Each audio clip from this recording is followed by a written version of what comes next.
I'm very happy to see that so many people came here on Sunday, on weekend, and wanted to listen to our lecture. I will just explain why we are doing this. We have our Jewish Studies program at Ukrainian Catholic University and Center Institute. We are organizing a workshop about teaching history. It's something unusual, something we never did before. Usually we organize workshop for researchers, workshop about how to research history, and this one is about how to teach history. And so among the audience we have participants of this workshop who came from different countries. And we decided to start the workshop from a person who is very crucial to teaching, to developing a new concept of Ukrainian history, Ivana Lисяка-Rudnicki. And our today's lecturer, Professor Yaroslava, who is very well known and familiar to you, is a person who is contributed so much to promoting Ivana Lисяка-Rudnicki in Ukraine and who to promoting his ideas, to editing his volumes of his works. So I'm very happy to welcome you today to our talk. The floor is yours. Thank you so much, Lada, for your kind introduction. I feel both flattered and honored to be here. And I have a very strong feeling, like I have an exam in the presence of my students, and they will examine me whether I fit to be professor at this university. So I hope I'll pass the audition, as the Beatles used to say. Topic is Ivana Lисяк-Rudnicki, as a man who rethought Ukrainian history, and I would like to start with a very personal remark that since recently I became obsessed with the global history. And now I'm finishing, or I probably think I'm finishing, Global History Ukraine. And writing global history has one asset. You have to read a lot. Including literature, you would never imagine that you will come upon such a literature. And quite often you get some very good ideas. So probably one of the best ideas that I have is very simple. It's like an introduction to one of the volume about global history, and it starts with a kind of the statement that you could write global history practical of everything. It's not object that matters. What matters is how you treat this object. So what I'm trying to do, this is my obsession, my ambition. I want to present you a global biography of Ivana Lисяк-Rudnicki in a way that I could really think it could be real global. So here's my modest attempt. So I probably will start with a simple statement that probably no other historian, or probably there are only few historians, that had such a profound and deep impact on the way we write a history in nowadays Ukraine, or even more so, on the way that historians write modern history of Ukraine. I would probably limit myself to only two historians that you know, which are like deans, patriarchs of Ukrainian studies. One is Stanislav Gulczycki, name is familiar to you. He has been probably one of the best Soviet Ukrainian historians for a while. He did it in the Soviet period in the 2030s. And nowadays he is continuing doing the same thing, but also he's revising his views. He writes excellent works. But in one of his publications, he said that it is exactly Lysyak who made him rethink what he was really writing and what he is supposed to write. And he's such like a statement which sounds like Monty Python style. I like it very much, because what Monty Python say is very old to remember or too young to know. It basically says that it makes sense for both older, senior and junior historians to read it. Because for seniors, they help them to revise the history. And for junior, it helps them rethink the history. So this is a very good, important statement. And Serhiy Yekelchuk, name is probably familiar to me, he was once come with some kind of defined quotation that for many Ukrainian historians, as for the older generation, Lysяк-Rudnicki is what been Marx, Engels, and Lenin in their previous life. I mean, practically most of the work starts with quoting Lysяк-Rudnicki. But if you look for some other historian, probably who could be put on the pair, comparing with Lysяк-Rudnicki, in the way right, but the thing about history is Roman Spurluk, the famous historian who's not the story in Ukraine, but doing Polish, Czech history, all the kind of things, especially Russian. And he once came with, he's very known for his sense of humor, and he once came with such a short statement that whenever he has a brilliant idea on Ukrainian history, he approaches the shelf, pick up a book of Ivana Lисяк-Rudnicki, opens and finds this idea already there. So if I may compare, you probably know this famous saying, there is such a about the history of Western philosophy, that all history of Western philosophy is just written on the margins of the one image of Plato. It's cave and light. So in the sense, what we Ukrainian historians do, historians of Ukraine, we are just writing margins of what Ivana Lисяк-Rudnicki wrote in his biography. So in a sense, he is very important. And it's no doubt about it, especially given the frequency of the reference to his works and discussion his ideas. But when we come to his biography also very remarkable, which is to pair to his works. Remarkable doesn't mean be successful. As a matter of fact, the most remarkable thing, he was basically a failure. He was a loser. He never did a proper academic career. And if I would have a chance to present somebody for my students as a epitome they have to follow, I would say never do what Lysyak-Rudnicki did. He never finished his PhD. He never wrote a book. So this is something like he says, he was second-rated. In terms of the academic career, he was second or third-rate. It's kind of biggest discrepancy in the way he had impact on various things and the way academic career it's already has a kind of make some kind of the paradoxes. But there are many of them. Let's suppose that this twist and turns of his biography makes biography especially remarkable. So probably the first one, to put in the global context, he belonged to a global generation. Generation has been born during, after the First World War, and had been a cannon fodder in the Second World War. He probably has the highest mortality rate in the 20th century, if not in the world history. He was born in 1918, which is the year after the First World War, and by the beginning of the Second World War, he reached the age of the 20, which means he was perfectly fit to go to front. And here's another paradox. For all his life, especially during the war, he chose the places which were the safest place to survive the war. He, when he was older age, and he also enjoyed very much talking to his young students, he keep talking about his biography, and he said that he, at one moment, sitting in the United States, in Philadelphia, he was telling young students how what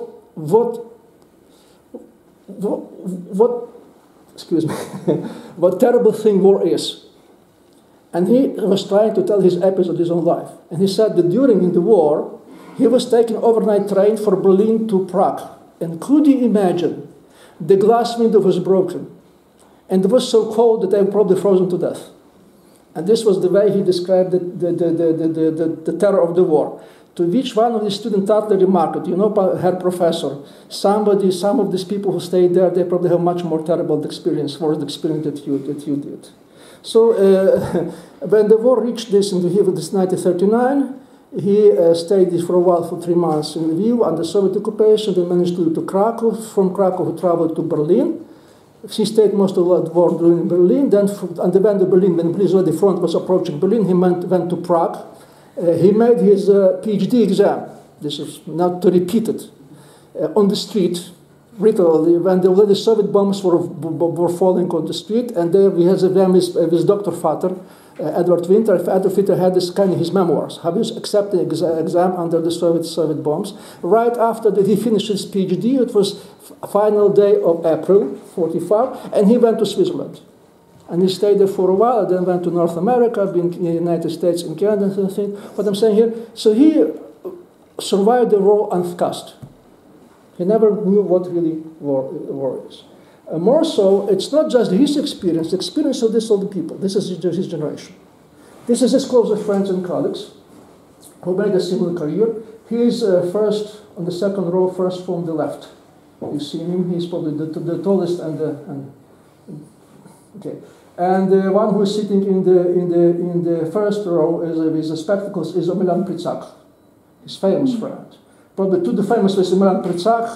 The other one is Bogdan Ossadchuk, Yuri Ludzki.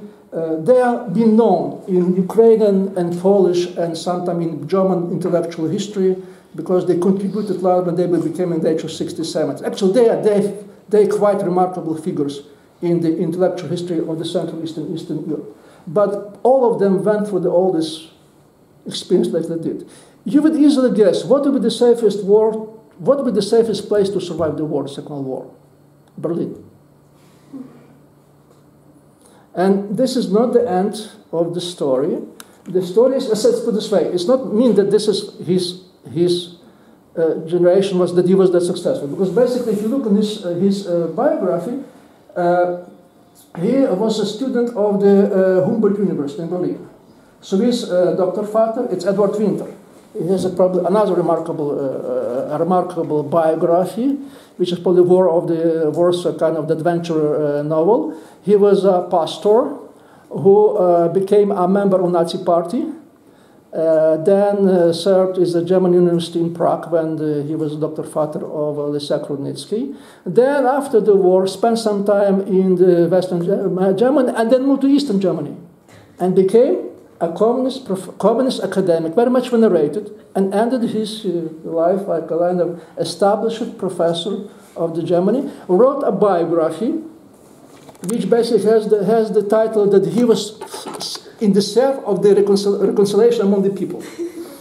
Never mentioned what he really did, never did during the war. He was a member of Nazi Party. He mentioned Lysyak-Rudnicki, but I mentioned he was the Nazi Party. And say it's a kind of flexibility, if I may say so. This flexibility helped you to survive, which is not the case of his second professor. Probably names will sound familiar to some of you who come from the Germany. He's a kind of remarkable figure. It's Albert Haushofer, who was the member of the resistance and who was actually arrested in 1944 and shot by the Gestapo.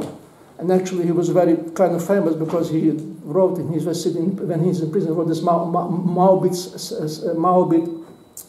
sonnets. And Lysyak-Rudnicki was one of his favorite pet, if one is to say. When I found his diaries we recently published, that our Haushofer had a very kind of the specific, some very kind of nice personal attitude toward Lysyak-Rudnicki. Believed that he is one of his most talented students. His close friend, Orest Zelinsky, with him he studied in Prague, was treated by Gestapo in 1944, but luckily was relieved. And the last figure, it's the hero of the Ulyana, it's Piotr Ravich, another his close friend, Lysyak-Rudnicki, of the Jewish origin, who survived Auschwitz. And which means also to say that there is, even among these intellectuals, which is probably not any kind of surprise, there were kind of the biography in Berlin was not that much safe, unless they have so flexible as Edward Winter. The paradox doesn't stop here. Paradox doesn't stop here, because basically among all these people you see in the picture, he was the only who was of Jewish origin. He didn't just manage to survive the war. He survived the war being, technically speaking, according to halakhic law, he was a Jewish. His mother was a Jewish, his grandmother was a Jewish. According to the Nuremberg laws, he was a Mischling. But then again, Mischling is very kind of ambiguous concept. It sometimes could save you, but otherwise, examples, some stories that the status of Mischling didn't help you. Again, where is the best place for a Mischling to survive? Berlin. It's already, there is this kind of very paradoxical statement, but it's only been stated several times. But given the rate of destruction of the European Jews, strange as it sounds, Berlin was the safest place. I'll put it this way, the highest chance for them to survive was to be in Berlin. The point is that he was not just a Jewish, he came from the very famous family, Rudnytsky 5. They have been known, some would say notorious, because of their Jewish origin. His mother was Milena Rudnytska, a very famous figure, member of the interwar Polish parliament. She was also leader of the Ukrainian woman movement in any ways, very remarkable figure. His three brothers, there were four, but one was not that much important, so we talked about the three.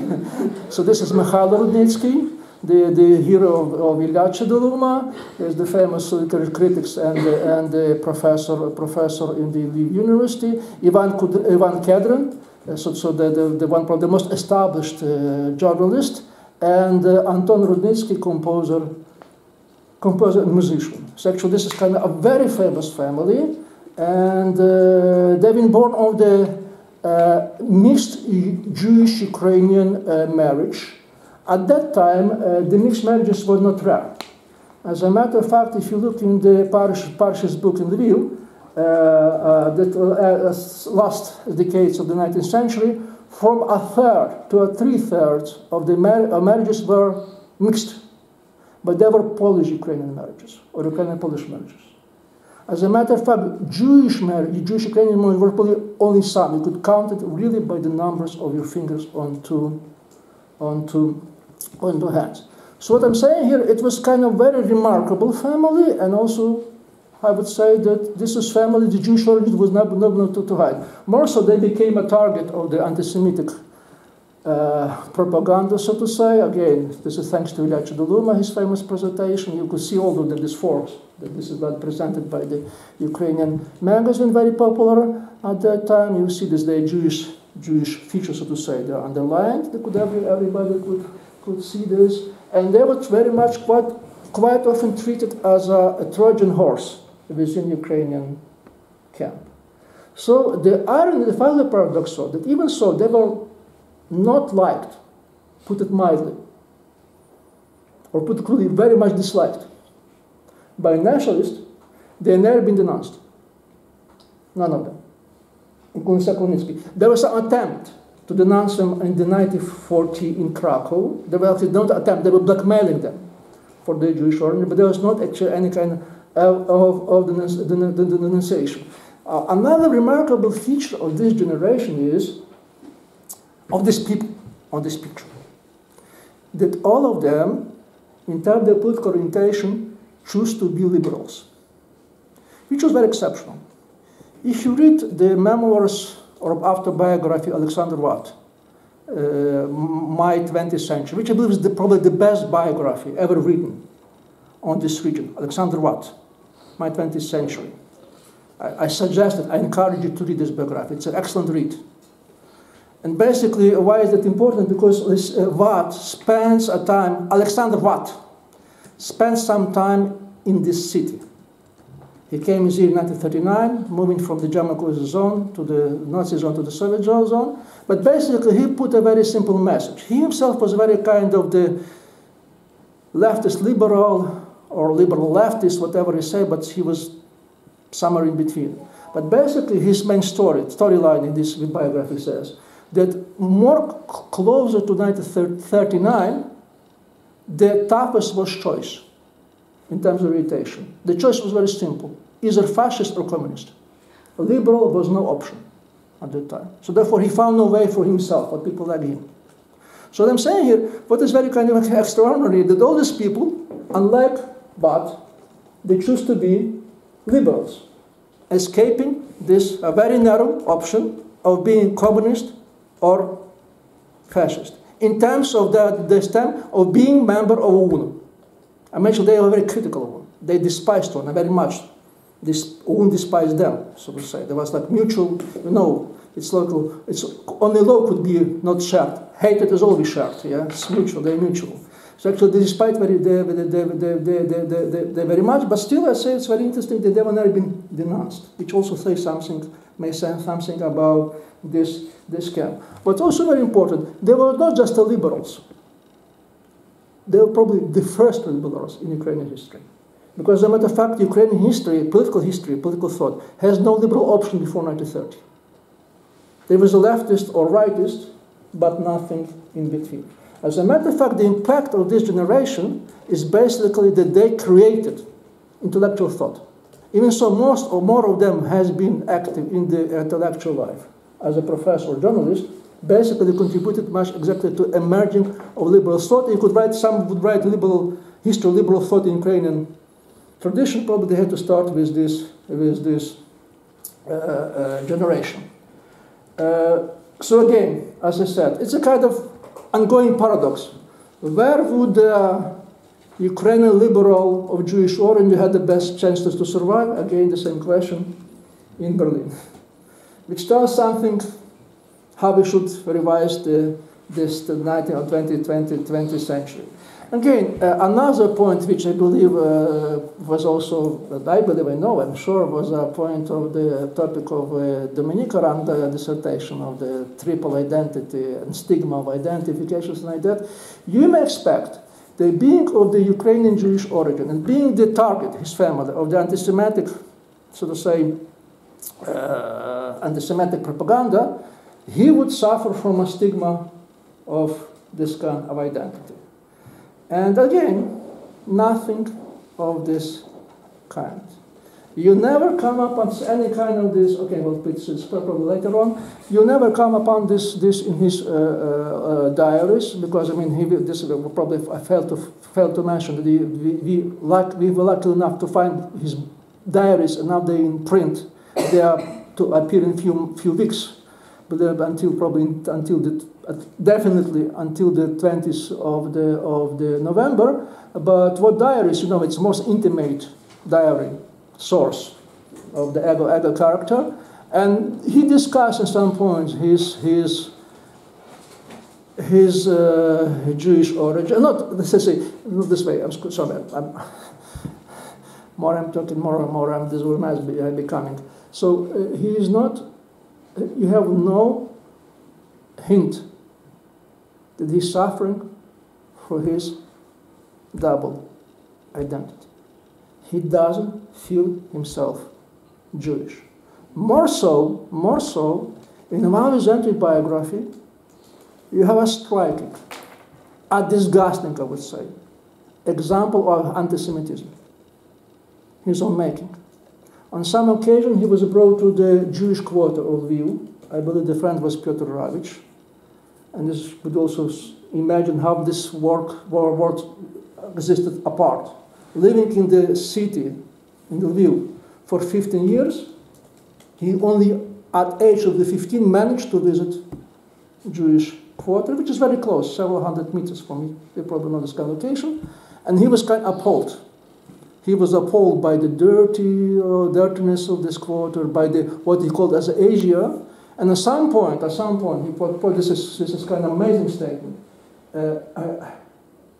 Я бажав крові тої брудної голоти, хотів власною рукою підложити вогонь під брудні завулки. Я зрозумів психологічну основу погроми. I wouldn't frustrate this, but it's abhorring, really kind of, there's no staged example of the anti-Semitism. Luckily enough, this son of Ivana Lysyak-Rudnicki permitted us to have this quotation in the diary, because he was the upper hand, he was censoring it, but he was that much open, he says, now, okay, we should keep it, and we will very much thankful to him. But this quotation is followed by his remark. He's like referring to himself. And basically says that also he has 25 persons of the Jewish blood. He still believes he is not Jewish, and he knows that people have double identity. They tend to be very much artistic and prolific, whatever, creative. He doesn't feel the same Jewish, and at the same time he doesn't feel Ukrainian as well, because he feels himself as a member of the International Republic of the Letters. They start with the Stoics, Plato, the kind of things, which is not that much a remarkable, exceptional case. You probably know the case in many. You know this case in many biographies of people coming from Central Europe. This case has been widely discussed about their own identity, because quite often we prescribe this identity, prefer this identity to the gene from the nest. He doesn't feel himself either Ukrainian or Jewish or any in the first place. He doesn't feel himself national, as a matter of fact. Because his main identity, and he will refer to as my famous book, another book which I encourage you to read. This is my favorite read. This book, the Wittgenstein Poker, written by the David Edmonds and John Adino. And he discussed this identity. This is the first time when I come upon with this idea. You probably know this famous story, this kind of the personal duel that lasted 10 minutes in Cambridge between Popper and Popper and Wittgenstein, and there was a danger at some point Wittgenstein would either harm or die Popper with his poker. So luckily enough, both of them survived. This became a history. So what both authors try to say, that this was supposed to be philosophical discussion of two great minds. In Cambridge was, a matter of fact, a very much East European discussion of two Jews who came from this area, because Central East European, because basically it was very much their discussion, how to change the world with ideas. And basically describe the type. If you look on the Popper and Wittgenstein, what is common in there? They have no fatherland as assimilated Jews. To put it very simple, as assimilated, they don't belong to Jews. As a Jews, they belong to nobody. And since they belong to nobody, the only fatherland they would find is intellectual republic. Word of the letter, so to say. So most of them, they find their self-realization in the words of some very specific fields, like a logistic, like mathematician, or the kind of thing. This is there when they find the location. In a sense, this is very much about these people, this generation. If you look at their biography, Omelian Pritsak became a leading specialist of Turkology. His friend, a close friend also that belongs to this family, Igor Shevchenko, was a leading specialist in Byzantine studies. Ravich as well was who studied the Oriental languages and like that. So what I'm saying here, for them was not just kind of escape. It was very much natural choice when they could not identify with anybody, location, political party, or any kind of notion, concept. For them, the letters were very natural choice. Lysyak-Rudnicki never meant to become a historian. His ambition was to become world famous author of the novels. His favorite authors was Aldous Huxley and Feuchtwanger. And he thought, in his diary, he's taking this political ambition, says, quick independence of Ukraine is too simple. It's too simple. He wants to become a Ukrainian writer, Ukrainian world-famous writer, who will shake the world with kind of bell letters. In a sense, this is kind of also kind of escape. So very much like a Popper and Wittgenstein had this discussion in Cambridge, Lysyak-Rudnicki had a discussion with Shevchenko. In Columbia, when they were both PhD students at Columbia University at the beginning of the 50s. Ivana, the small cafeteria in the high town, Hayways near the Columbia, I have to find this location where it is, but basically there was the same kind of discussion. They were discussing, this like a very much kind of organized public discussion, what to do with their life, so to say. So basically, it's public discussion. Lysyak-Rudnicki had a very simple message.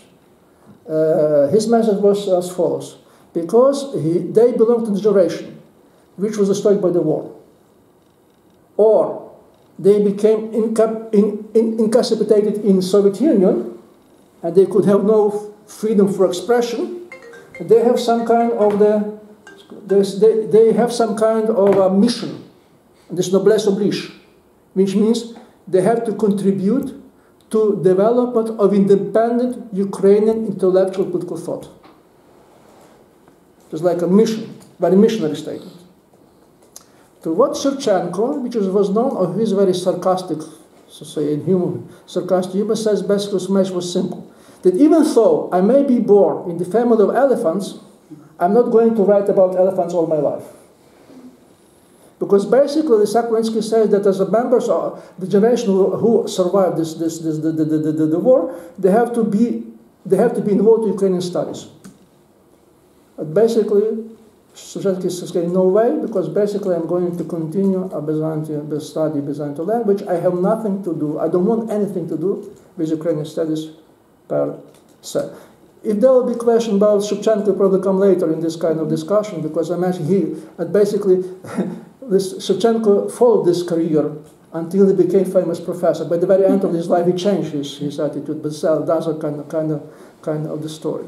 So what I'm saying here, probably I'm going to some kind to finish with the biography to come with his legacy of Lysyak-Rudnicki. What happened lately that both Pritsak and Shevchenko became a Harvard professor, famous known professor. Pritsak in the Turkology, Shevchenko in the Byzantine studies. Even so, they choose a very simple, very strict topic, which was really to do with Ukrainian studies. Still, Pritsak, who feels very much missionary like Lysyak-Rudnicki, he established the Harvard Ukrainian Research Institute, and Igor Shevchenko acted for a long time as a vice director of this institute, but never on the front, so to say. Was always in the shadow. Compared to them, Lysyak-Rudnicki was non-entity.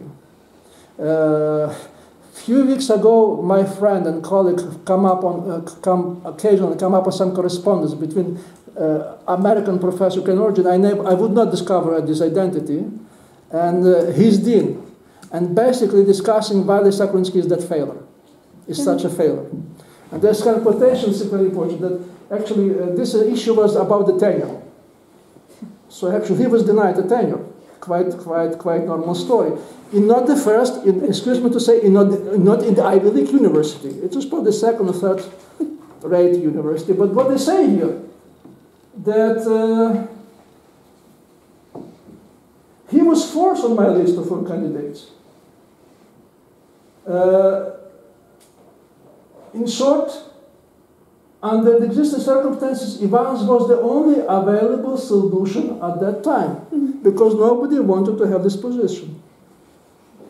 But even in these circumstances, he failed to obtain a tenure. So if you look at the biography of Pritsak and Shevchenko, and biography of Lysyak-Rudnicki, the only conclusion, never do what he did. It's a total failure. It's a horrible. And his mother, from time to time, which is extremely unmeditated, because his mother always thought he had a brilliant career, Milena Rudnytsky 5.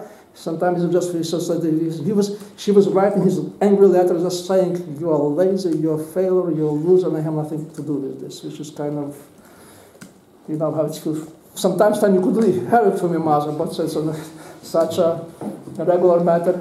I believe it's what his experience for him. So, for all his life, he never published a book, because there was no book. The only book he published was a booklet in 1933, a small book, if you've seen this. It's called Mizhistoriy Politikою, which is basically was the essays, and his only book in English was published posthumously by Professor Sisnat, Professor Himka declared these essays and published 1989, and this is the only 2 books which could be represented as his book, which is to say a rather modest, to put it mildly, contribution to history. And still, if you look on this book, English book, introduction was written by Pritsak, his friend and colleague. What is remarkable of this introduction? If you read this carefully, you would see that Pritsak has an envy toward Lysyak-Rudnicki. I was told that this intro was heavily edited to remove all the kind of personal, remarks. And this is kind of paradox. Why would such a high established professor had an envy to such a non-remarkable figure, total loser like Lysyak-Rudnicki? And my answer would be very simple, because he managed to do what they failed to do. He managed to rethought Ukrainian history and how to write it. Basically, this was also an idea of Pritsak and to a certain extent of Shevchenko, less extent Shevchenko, because basically they thought, like Lysyak-Rudnicki, by introducing Turkology in Ukrainian studies, you could rewrite Ukrainian history. And probably you know this kind of funny fact that all of his PhD students, were forced to learn one of the Turkish languages, even so they never used it. Like Sultan, he was probably fluent in Turkish language, but still, it's kind of must. Everybody was listed Pritsak, they have to say Turkish languages. But basically, if you look on the impact of Pritsak, he's remarkable in terms of academic feature, without a doubt. He's a remarkable scholar, first-class scholar, but in terms of rethinking Ukrainian history, his contribution is rather modest in this sense, not to say about Shevchenko, probably this later. So, if I would say why is that remarkable, and what is the main point of his rethinking of the history? This is my personal choice. You may come probably some kind of, if you wrote his work, probably come some kind of the other conclusions. This is very much personal. I believe his rethinking has to do with 3 or 4 very important points. The first point, if I may reduce his kind of credo, or how to say his message, I would say he was a historian of in-between, між історією і політикою, між Сходом і Заходом. In a sense, he never wrote in the dichotomies, either or. He always chose in between. Is neither or both. A typical, we say, liberal approach, but it worked, so to say. Because what it means here, his message was, or his credo was, to write a synthesis. Not just synthetic history, but synthesize different trends, to put them together. And even so, he disliked and distasted. And here kind of the very strong, how to say, negative attitude toward communists and nationalists. He said even they deserve to be heard. And some to be introduced into intellectual history. And now basically the very strongest part, this kind of synthesis, because nobody did it before and only few did it after, because we know we are human historians, historians of human living. We all kind of subjective, biased, we pretend to be objective, but still we follow a political agenda. So for writing as we believe. And this is not totally what was Lysyak-Rudnicki. So to say, he tried to make much a kind of synthesis. And I believe this was one of the most important picture. And as the idea came again, I always thought, where does this idea come from? Idea of Ukraine between East and West. We have discussions about that. We discussed about Stepan Tomaszewski, probably one of the best, one of the first to have this kind of idea, was to synthesize. Unfortunately, he died relatively young, age 51. He never came with a kind of synthesis. He tried, he stopped. He came with a kind of attempt to synthesis, but never fulfilled. So, what struck me in his diary that he says that implicitly, Lysyak-Rudnicki quote another authors, Leon Feuchtwanger, and Jewish War, the famous novel. And his main symbol, the epitome, is Joseph Flavius. Because basically what he says, Lysyak-Rudnicki discusses, he was struck in his diary by the genius idea of this man to convey to the East technology and knowledge of the West, and to the West the ancient wisdom of the East. So they were the first time with this kind of trope, this symbol of the kind of synthesis East and West, come together. So it's probably impact of the bell letters on our history. But most remarkably, in terms of intellectual thought, is that he made a synthesis of those two, I would say, largely uncompatible figures. This is Drahomanov and Lipinski. Drahomanov, the only thing which is stand them on the same path, that they were very systematic thinkers. They think in systems, which Lysyak very much like, because he was under German's way of thinking, the systematic, and there were only two who fit this kind of the system. Never think about the Donceau or Franco. They were extremely anti-Semitic. They were chaotic. This was systematic thinking. But Lysyak-Rudnicki managed to synthesize both of them, even so they were highly compatible. I have a suspicion. What he writes about Lysyak-Rudnicki and Drahomanov is not Drahomanov. What he writes about Lipinski and Drahomanov are not exactly about Drahomanov and Lipinski. It's how he sees Lipinski and Drahomanov to fit in his liberal concept. Put it differently, he made them liberals. They're not quite liberals, but he made them liberals. Their presentation, they make his kind of the perceived. And the most important thing, this kind of synthesis helped him to rethink Ukrainian identity. This is probably the most important point in his writings, legacy, which sometimes quite often omitted by historians. What is the point? Because when he comes there, he just put the two quotations of Drahomanov and Lipinski, which ideally concur, with each other.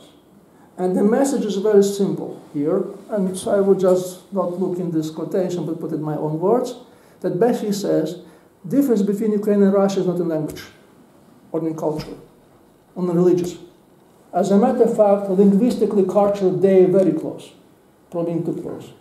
The main difference in political traditions, in the way the society is organized, all kind of things. So what I'm saying here, Lipinsky, Romanov, and then Lysyak-Rudnicki, he shifted the idea of identity.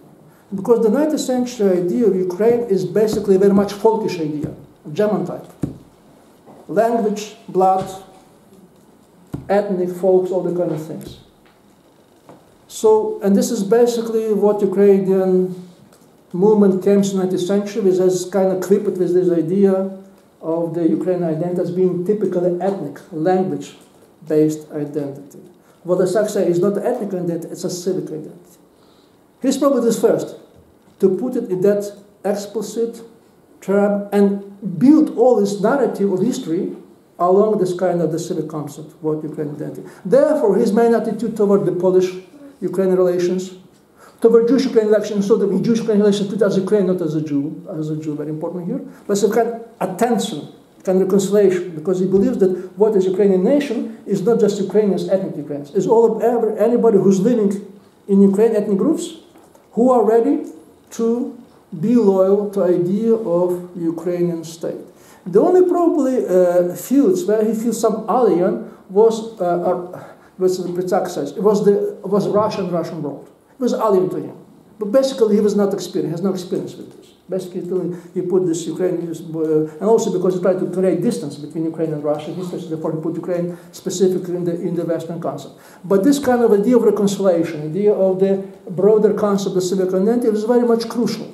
And also his final essay of the political thought of Ukrainian dissidents. Again, he's not really writing Ukrainian dissident things. He writes what he thinks about Ukrainian intellectuals. And he said this, and he believed this made a final contribution to the reconciliation of Ukrainian identity from ethnic to civic concept. To a large extent, it was misinterpretation, because we know that most of the dependence was still very much in ethnic ideas. But this is how the Lysyak-Rudnicki saw it. He put in his narrative. And my second point is, I believe, which is also very important here, again, this kind of synthesis. He was born in 1918. And a year after the end of the war, again, let me remind you, 1918 was probably the most tragic year in European history. It was a nightmare. Let me just remind you, it was the peak of the anti-Jewish pogrom. It's a violence over Ukraine. And the Ukrainian Revolution was finishing, closing to the end, to the failure of Ukrainian discussion. All discussion was held in the Ukrainian diaspora, Ukrainians outside of Soviet Ukraine. Why revolution has failed? What was the reason? This was the most important issue they discussed, the most vulnerable issue, so to say. And probably most likely, as a kid, as a teenager, he heard the discussion, but him someone participated in the discussion. But basically, in his academic, his senior year, he came with a kind of another solution. Basically says, it's discussion that makes no sense. Because basically, a revolution, Ukrainian revolution has not failed. Or at least has not failed completely. Because what you have as a result of the revolution, you have an emergence of the Ukrainian nation, which has never been before. His concept of Ukrainian revolution, outcome of the Soviet Ukraine, was very much close to Richard Pipes, the formation of the Soviet Union. If you remember, what this main thesis of Richard Pipes. Pipes says that basically why Bolsheviks has won?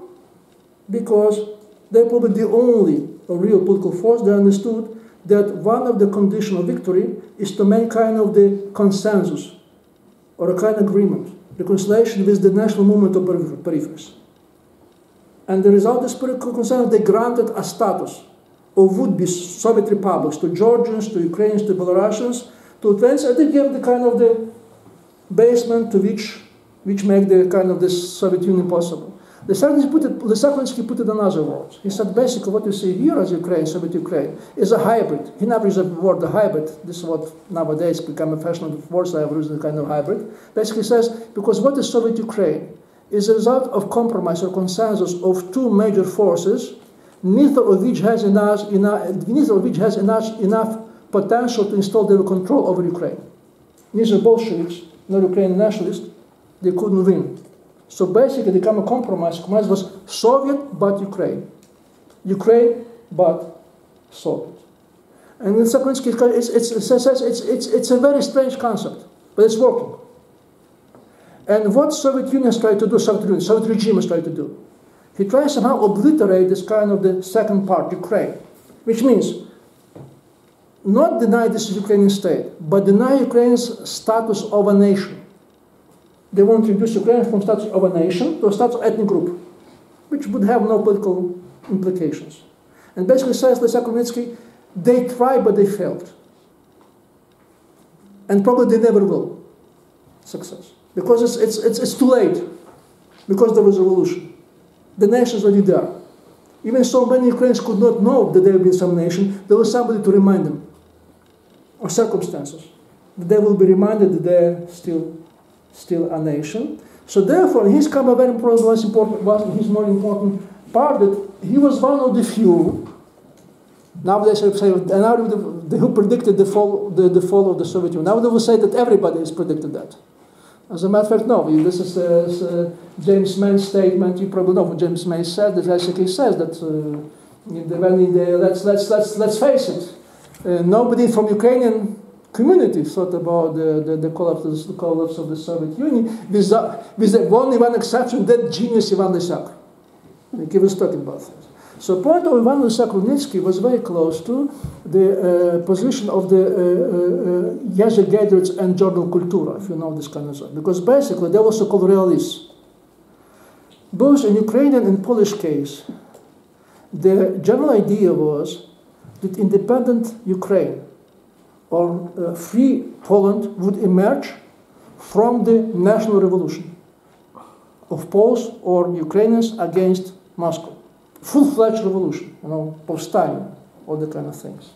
I mean, militaristic coup d'etat, whatever, this kind of the mass movement, all the kind of things, which was very much patriotic, very much romantic, but basically untrue. You see that his Bandera, his idea of a permanent revolution, that sooner or later Ukraine would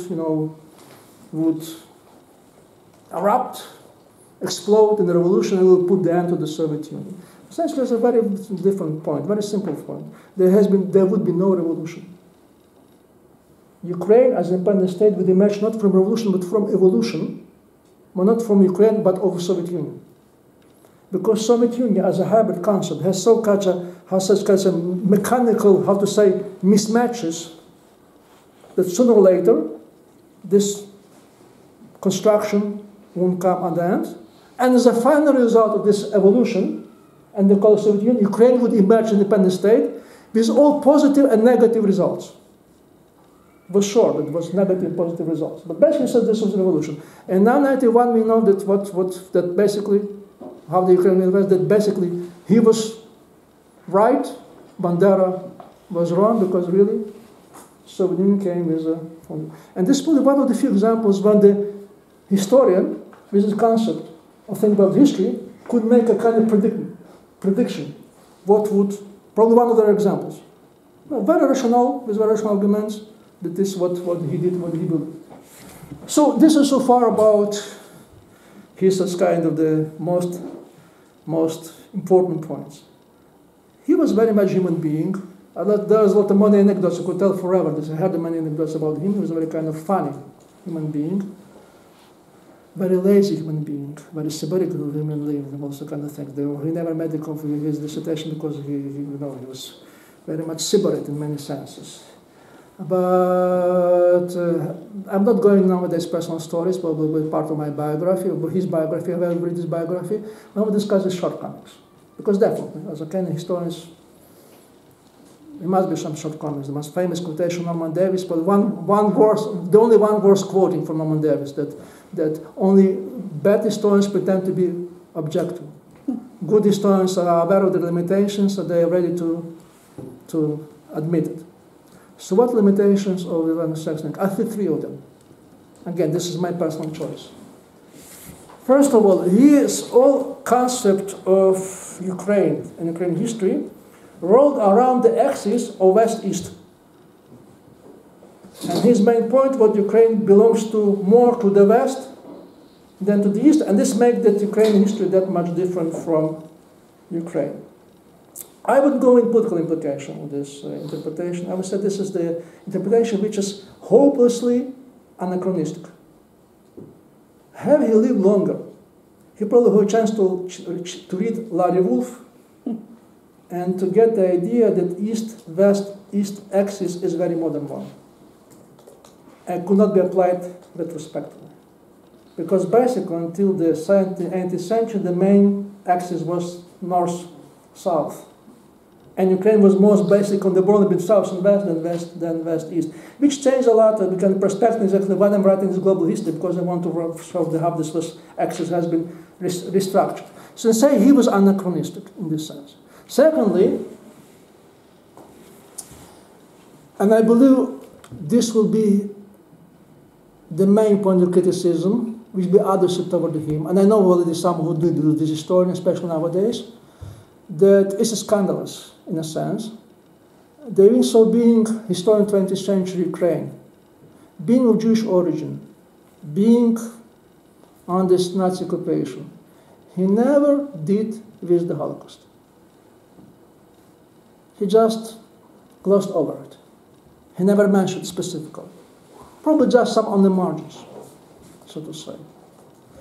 Some people believe that he did it intentionally, just to silence what he was doing in Berlin 1944. There was also some kind of insinuation about Ivana Rudnytsky, how that she allegedly collaborated with the Nazis to save his skin and skin of his son. We can say, I'm not going to this history, but basically the point is that he never addressed the issue of the Holocaust. And I believe it's a point which is worth addressing in his biography very seriously. But having said that, I checked his essays. Luckily enough, you could check them with the Google system or the kind of machine. He also wrote over the famine. There's no mention of so-called Holodomor. What I'm saying here is my reading of his, he was very much pre-genocide historian. He was writing before concept of Holocaust, more so Holodomor came as a topic, became a topical, so to say. So therefore his vision of modernity, because modernity, is very much antiseptic, if I may say so. Very much aesthetic. He glosses over the war, he says things about this kind of structure, kind of things, but the subject of violence is never come, mass violence, never come to the fore, which makes this kind of very obvious shortcoming. And the last, and probably the most important one, especially given the character of our conference. He rethought the national paradigm. He rethought Ukrainian history. I believe this is his main life project. He never succeeded. But basically, he rethought national paradigm, but never tried to move beyond the paradigm. He still stayed within this paradigm. He renovated it, but never rethought it, really. So this is probably another shortcomings, which I believe he was a person of his time, definitely. But again, this is a shortcoming. This is what this can become only probably the subject of the 60s, 80s, 90s nowadays, but still, in this sense, he is very much outdated.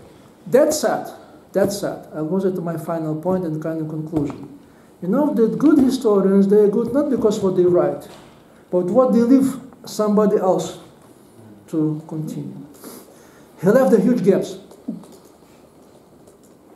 And nowadays, this is our challenge, our task, to fill it. So my final comment is, we have to go global. What we're trying to do. And I believe this is one of my attempts, again, to tell the global history of Lysyak-Rudnicki. I'm not sure if I succeed But at least I hope that I passed these exams before the answer my student. Thank you so much.